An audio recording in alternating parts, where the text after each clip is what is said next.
Good evening, and welcome to In the Eyes of Terror's Creepy Readings. Today we will be doing readings from the renowned author H.P. Lovecraft, which will be several short stories and a few poems. So let's begin with the creepy reading. So settle in, grab your warm beverage, and enjoy the read. Poem 1, The Night Gaunts. Out of what crypt they crawl I cannot tell, for every night I see the rubbery things, black, horned, and slender, with membranous wings. They come in legions on north wind's swell, with obscene clutch that titillates and stings, snatch me off on monstrous voyages to grey worlds hidden deep in nightmare's well. Over the jagged peaks of Thok they sweep, heedless of all the cries I try to make. I down the nether pits to the foul lake, where the puffed shoggoths splash in doubtful sleep. But ho, if only they would make some sound, or wear a face where faces should be found. Story number 1, The Cats of Ulthar. It is said that in Leuthar, which lays beyond the river Skye, no man may kill a cat. And this I can barely believe as I gaze upon him who sitteth purring before the fire. For the cat is cryptic and close to strange things which men cannot see.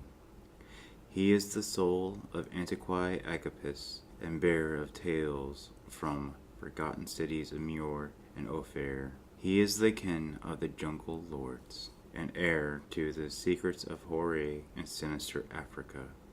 The Sphinx is his cousin, and he speaks her language, but he is more ancient than the Sphinx, and remembers that which she hath forgotten. In Ulthar, before even the burgesses forbid the killing of cats, there dwelt an old cotter and his wife, who delighted to trap and slay the cats of their neighbors.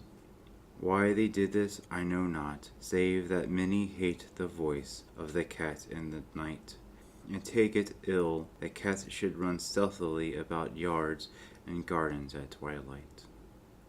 But whatever the reason, this old man and woman took pleasure in trapping and slaying every cat which came near to their hovel, and from some of the sounds heard after dark, many villagers fancied that the manner of slaying was exceedingly peculiar. But the villagers did not discuss such things with the old man and his wife, because of the habitual expression on the weathered faces of the two, and because their cottage was so small and so darkly hidden under spreading oaks at the back of a neglected yard. In truth, much as the owners of cats hated these odd folk, they feared them more. Instead of berating them as brutal assassins, merely took care that no cherished pet or mouser should stray toward the remote hovel under the dark trees. When through some unavoidable oversight a cat was missed and sounds heard after dark, the loser would lament impotently or console himself for thanking fate that it was not one of his children who had thus vanished. For the people of Ulthar were simple and knew not whence it was all cats came first. One day, a caravan of strange wanderers from the south entered the narrow cobbled streets of Ulthar. Dark wonders they were, and unlike the other roving folk who passed through the villages twice every year. In market places they told fortunes for silver and bought gay beads from the merchants. What was the land of these wonders none could tell, but it was seen that they were given to strange prayers, and that they had painted on the sides of their wagons strange figures with human bodies, and heads of cats, hawks, rams, and lions. And the leader of the caravan wore a headdress with 2 horns, and a curious disc betwixt the horns. It was in this singular caravan a little boy with no father or mother, but only a tiny black kitten to cherish. The plague had not been kind to him, but had left him this small furry thing to mitigate his sorrow. And when one is very young, one can find great relief in the lively antics of a black kitten. So the boy whom the dark people called Menace smiled more often than he wept as he sat playing with his graceful kitten on the steps of an oddly painted wagon. On the third morning of the wondrous stay in Ulthar, Menace could not find his kitten, and as he sobbed aloud in the marketplace, certain villagers told him of the old man and his wife, and the sounds heard in the night. And when he heard these things, his sobbing gave place to meditation, and finally to prayer. He stretched out his arms toward the sun and prayed in a tongue no villager could understand, though indeed the villagers did not try very hard to understand, since their attention was mostly taken up by the sky and the odd shapes the clouds were assuming. It was very peculiar, but as the little boy uttered his petition, there seemed to form overhead the shadowy, nebulous figures of exotic things, of hybrid creatures crowned with horn-flanked discs. Nature is full of such illusions to impress the imaginative. That night the wanderers left Ulthar and were never seen again. And the households were troubled when they noticed that in all the village there was not a cat to be found. From each hearth, familiar cat had vanished. Cats large and small, black, gray, striped, yellow, and white. Old Cronin, the burgomaster, swore that the dark folk had taken the cats away in revenge for the killing of Menaces Kitten, and cursed the caravan and the little boy. But Neath, the lean notary, declared that the old cotter and his wife were more likely persons to suspect, for their hatred of cats was notorious and increasingly bold. Still, no one durst complain to the sinister couple, even when little Attil, the innkeeper's son, vowed that he had at twilight seen all the cats in Ulthar and the accursed yard under the trees pacing very slowly and solemnly in a circle around the cottage, as if in performance of some unheard of rite of beast. The villagers did not know how much to believe from so small a boy, and though they feared that the evil pair had charmed the cats to their death, they preferred not to chide the old cotter till they met him outside his dark and repellent yard. So Ulthar went to sleep in vain anger, and when the people awakened at dawn, behold, every cat was back at his accustomed hearth, large and small, black, gray, striped, yellow, and white. None was missing. Very sleek and fat did the cats appear, and sonorous with purring content. The villagers talked with one another of the affair, and marveled not a little. Old Cronin again insisted that it was the dark folk who had taken them, since cats did not return alive from the cottage of the ancient man and his wife. But all agreed on one thing, that the refusal of all the cats to eat their portions of meat or drink their saucers of milk was exceedingly curious. And for 2 whole days the sleek, lazy cats of Ulthar would touch no food, but only doze by the fire or in the sun. It was fully a week before the villagers noticed that no lights were appearing at dusk in the windows of the cottage under the trees. Then the lean Neath remarked that no one had seen the old man or his wife since the night the cats were away. In another week the burgomasters decided to overcome his fears and call at the strangely silent dwelling as a matter of duty, though in so doing he was careful to take with him Shang, the blacksmith, Dull, the cutter of stone, as witnesses. And when they had broken down the frail door, they found only this: 2 cleanly picked human skulls on the earthen floor, and a number of singular beetles crawling in the shadowy corners. There was subsequently much talk about the burgesses. There was subsequently much talk among the burgesses of Ulthar. Zath, the coroner, disputed at length with Nith, the lean notary, and Krenin and Shang and Thal were overwhelmed with questions. Even little Attil, the innkeeper's boy, was closely questioned and given a sweetmeat as a reward. They talked of the old cotter and his wife, of the caravan of dark wanderers, of small Menace and his black kitten, of the prayer of Menace, and of the sky during that prayer, and the doings of the cats on the night the caravan left, and of what was found later in the cottage under the dark trees and the repellent yard. And in the inn, the burgesses passed the remarkable law which is told by traders Hathag and discussed by travelers near, that in Ulthar no man may kill a cat. Story number 2, Oblivion.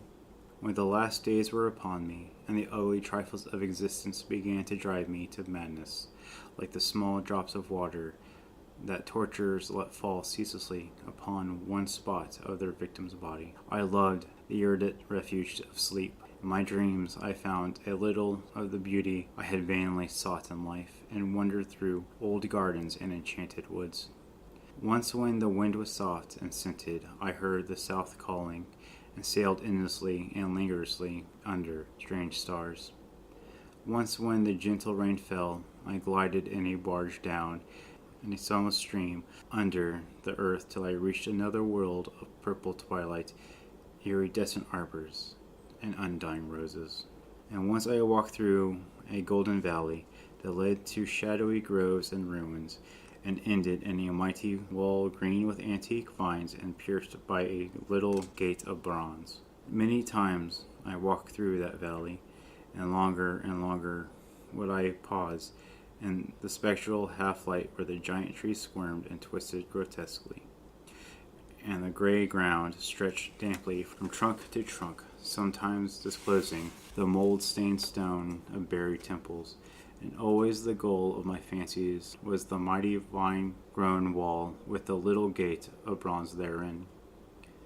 After a while, as the days of waking became less and less bearable from the grayness and sameness, I would often drift in opiate peace through the valley and the shadow groves, and wonder how I might seize them for my eternal dwelling place, so that I need no more crawl back to a dull world stripped of interest and new colors. And as I looked upon the little gate and the mighty wall, I felt that beyond it lay a dream country from which, once it was entered, there would be no return. So each night in sleep I strove to find the hidden latch of the gate and the ivied antique wall, though it was exceedingly well hidden.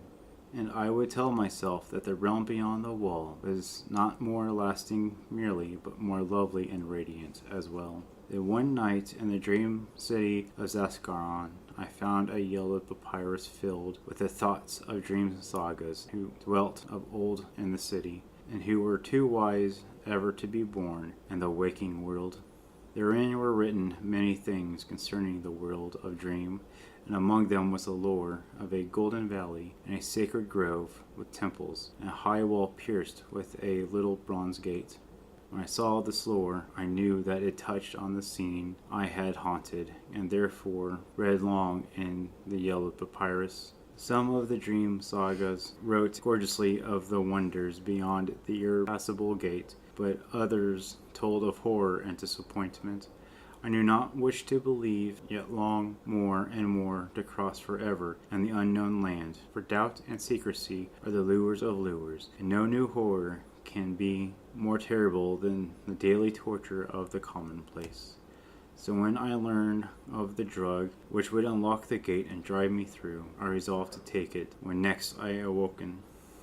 Last night I swallowed the drug and floated dreamily into the golden valley and the shadowy groves, and when I came this time to the antique wall, I saw that the small gate of bronze was ajar. From beyond came a glow that weirdly lit the giant twisted trees and the tops of the buried temples, and I drifted so songfully expectant of the glories of the land from whence I should never return. But as the gate swung wider and the sorcery of the drug and the dream pushed me through, I knew that all sights and glories were at an end. For in that new realm was neither land nor sea, but only the white void, unpeopled and immaculate space. So happier than I had ever hoped to be, I dissolved again into the native infinite of crystal oblivion, from which the demon life had called me for one brief and desolate hour. Section 3 is another poem, The Nightmare Lake. There is a lake in distant Zane, beyond the wotten haunts of man, where brodes along in a hideous state, a spirit dead and desolate, a spirit ancient and unholy, heavy with fearsome melancholy, from which the waters dull and dense draws vapors cursed with pestilence. Around the banks a mire of clay sprawl things offensive in decay, and curious spurs that reach the shore are seen by mortals nevermore. Here shines by day the searing sun, on glassy wastes beheld by none, and here by night pale moonbeams flow, and the deeps that yawn below. In nightmares only it is told what scenes beneath these beams unfold. What scenes too old for human sight lie sunken there in endless night, for in those depths there only pace the shadows of a voiceless race. One midnight, redolent of ill, I saw that lake asleep and still, while in the leeward sky there rode a gibbous moon that glowed and glowed.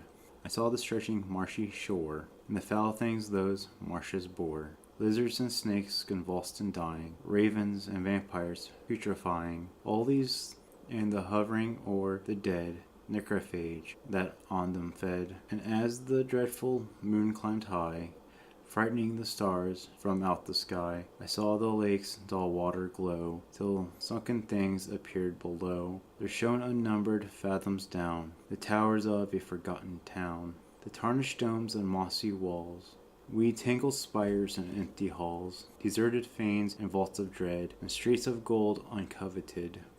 This I behold, and saw beside a horde of shapeless shadows glide, a noxious horde which to my glance seemed moving in a hideous dance. Slimy sepulchres that lay beside a never-traveled way. Straight from those tombs a heaving rose, the vexed in the water's dull repose, while lethal shades of upper space howled at night's sardonic face. Sank the lake within its bed, sunk down to caverns of the dead, till from the reeking new stripped earth curled fetid fumes of noisome birth. About the city, nigh uncovered, monstrous dancing shadows hovered, when lo there oped, with sudden stir, the portal of each sepulchre. No ear may learn, no tongue may tell, what nameless horrors then befell. I see the lake, the night again, that city and things within. Waking, I pray that on that shore, that nightmare lake may sink no more. And for our final reading, Halloween in a Suburb. The steeples are white in the wild moonlight, and the trees have a silver glare. Past the chimney high see the vampires fly, and the harpies of upper air that flutter and laugh and stare. For the village dead, to the moon outspread, never shone in the sunset's gleam, but grew out of the deep of the dead year's keep, where the rivers of madness stream down the gulfs to a pit of dream. And chill wind weaves through the rows of sheaves and the meadows that shimmer pale, and comes to twine where the headstones shine, and the ghouls of the graveyard wail for harvests that fly and fail. Not a breath of the strange grey gods to change, that tore from the past its own, can quicken this hour when the spectral power spreads sleep over the cosmic throne and looses the vast unknown.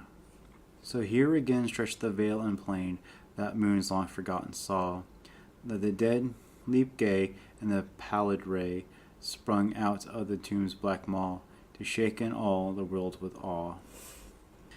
And all that mourn shall grateful mourn, and the ugliness and the pest of rose where thick rise the stones and brick shall some day be with the rest, and brood with the shades unblessed. Then wild in the dark let the lemurs bark, and the leper spires ascend, for now and old alike in the fold of horror and death are pinned, for hounds of time to rend. Thank you for joining us for another creepy reading. If you would like for your story to be read, you can send us to our email, which is intheeyesofterror@zoho.com, which is intheeyesofterror, which is one word. Zoho is ZOHO.com. We would like you to label which narrator you would like to be read, me or Crazy Susie. And we'll be continuing reading H.P. Lovecraft throughout the podcasting.